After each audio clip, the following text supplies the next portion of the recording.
तो ये चमत्कार है हमारे बच्चे का। मौत का खौफ जो है ना, अपने लिए भले ही कम हो, लेकिन अपनों के लिए बहुत लगता है। लेकिन ऐसा तरीका क्यों? वो क्या ना सर, समस्या कानून की है। जेल के भीतर अगर कैदी को खरोंच भी आए तो पुलिस वाले शक के दायरे में आते हैं। अस्पताल में अगर मर भी जाए तो मौत भगवान की मर्जी कह के टाल दी जाती है। Good, intelligent. तो बस अदालत के बाहर फुलवा को इसकी तस्वीर दिखा दी।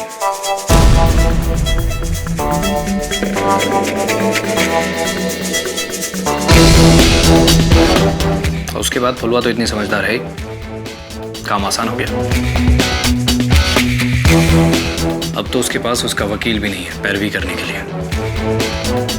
रही बात सरकारी वकील की, तो उसे हम संभाल लेंगे। हाँ, उसे तो थोड़े बहुत पैसे देकर खरीदा जा सकता है। ये है असली ठाकुरों का खून, बसाल बुद्धि और तंपराट। ठाकुर साहब, सब आपका ही है।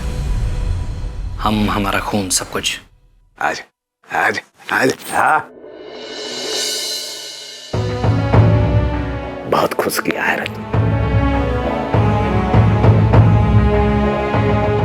ठाकुर जी, अब अपने पुराने दोस्तों, मेरा मतलब दुश्मनों से मिलने का समय हो गया। मिल के आता हूं।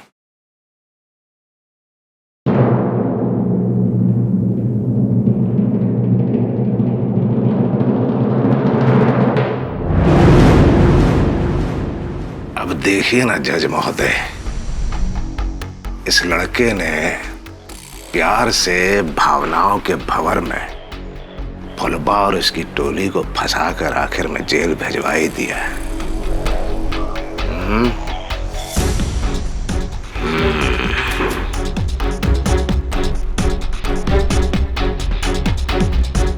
ये छोरा भी ऐसी ही भावनाओं में बह रहा है भाई।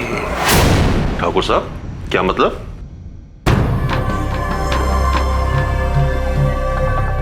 जज महोदय, नाजायज की जगह जायज हो सकती है, नाजायज नाजायज ही होता है। नहीं समझे? है? ठीक है भाई, समझाते हैं हम। जज महोदय, अब ये जो छोरा है, ये ससुरा, इसको पिता का प्यार हमारी तरफ खींच लाया है और हमको हमारी जरूरत उसके करीब ले गई। अरे मिलावटी खून है, मिलावटी खून कभी शुद्ध होता है का? कभी नहीं। अरे काम निकलवाना था, निकलवा के बस। प्यार और जंग में सब जायज है। अब देखिए, ये ससुरा, ये छोरा हमारा जंग लड़ रहा है, बदले में पिता का प्यार हम दे रहे हैं उसे। दे रहे हैं ना पिता का प्यार, भले ही झूठ मूठ का हो, दे रहे हैं। अब ये जो हमारा प्यादा है, हमारा नाजायज संतान, ये लड़ेगा हमारे दुश्मन से। और ये राजा क्या करेगा? राजा अपने आसन में बैठेगा और मजा लूटेगा।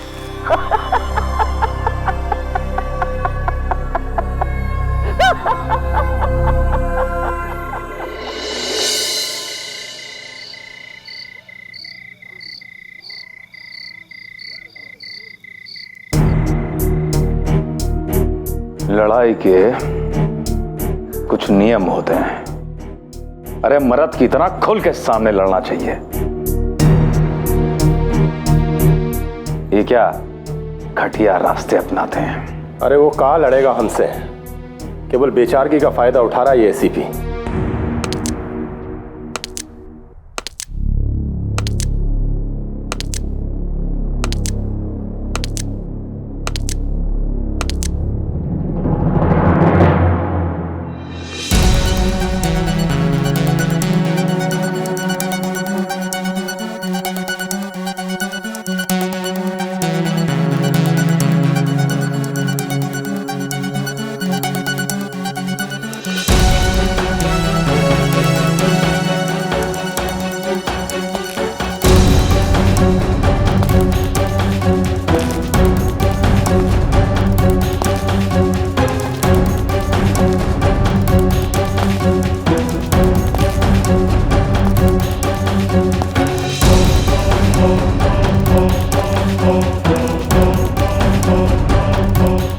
बाबू को क्या होगा इस बात का अंदाजा भी नहीं है तुम लोगों को।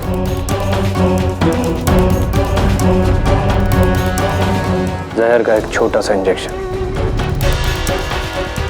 पता भी नहीं चलेगा किसने मारा, क्यों मारा, कैसे मारा।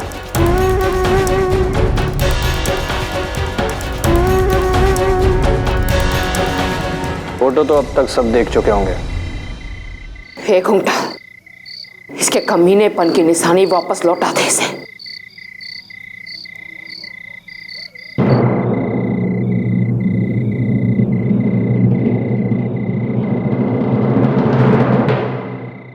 हमारे बाबू को छोड़ दो ना साहब। अभी तो फुलवा भी वो सब कुछ कबूल चुकी है साहब, जो आप चाहते थे। और साहब हम लोग भी समझ चुके कि हमें आपके खिलाफ कुछ नहीं बोलना है। लेकिन साहब हमारे बाबू को कुछ नहीं करता। हम सबकी जान है वो। तुम भी तो उसके इतने करीब रह चुके ना साहब। कुछ नहीं करना साहब, छोड़ दो हमारे बाबू को साहब।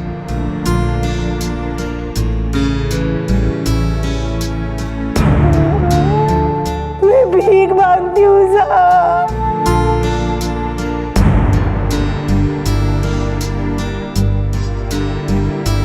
मैं भीख मांगती हूँ।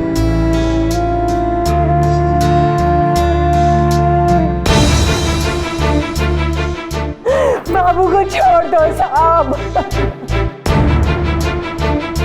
छोड़ दो साहब। एसीपी,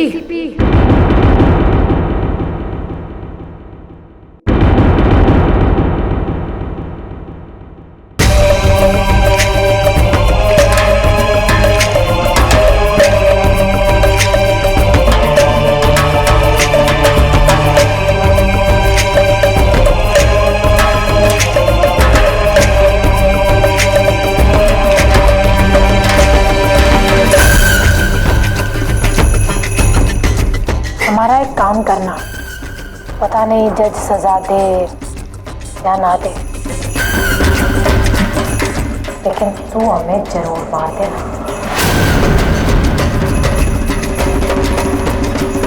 वो कहा है ना कि अगर हम बच गए तो तुम सब लोगों का जीना मुश्किल कर देंगे।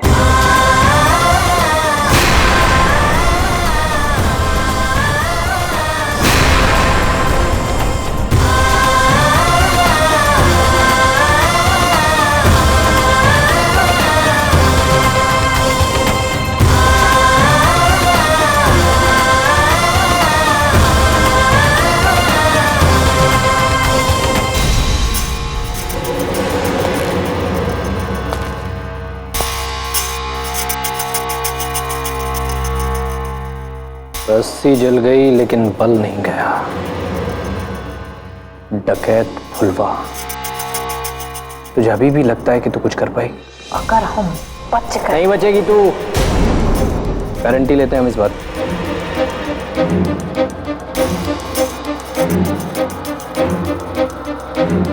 तू इस वक्त जेल में है और बाहर की दुनिया तेरे लिए खत्म हो चुकी है।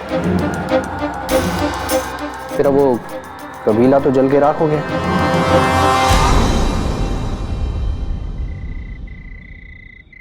और बाबू की मौत और जिंदगी हमारे एक इशारे पे टिकी हुई है, एक इशारे पे। तो तू बदला लेने की बात कर रही है? वो भी एसीपी अभय राय सिंह से। तू भगवान ना है और ना ही तू तकदीर लिखता है। जब वक्त ठोकर मारता है ना तो मुंह की खानी पड़ती है एसीपी अभय राय सिंह। और तेरा बुरा वक्त शुरू हो चुका है।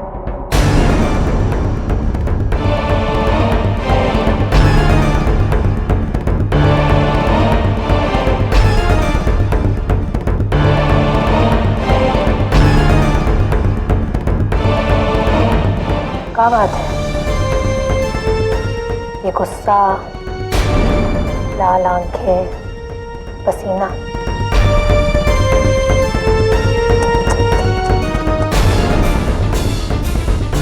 ये सब तेरे नाश का संदेशा है। हमारे बाबा कहते थे कि बुराई कभी सच्चाई पर जीत नहीं सकती।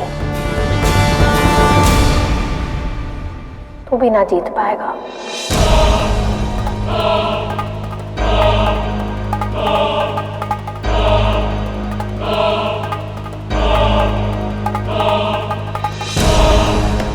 कौन गलत है, कौन सही है, इस बात का जवाब तो तेरा ज़मीर तुझे खुद ही दे देगा। हमारे अंदर का भगवान, हमारी सच्चाई, वो भी हमसे कह रही है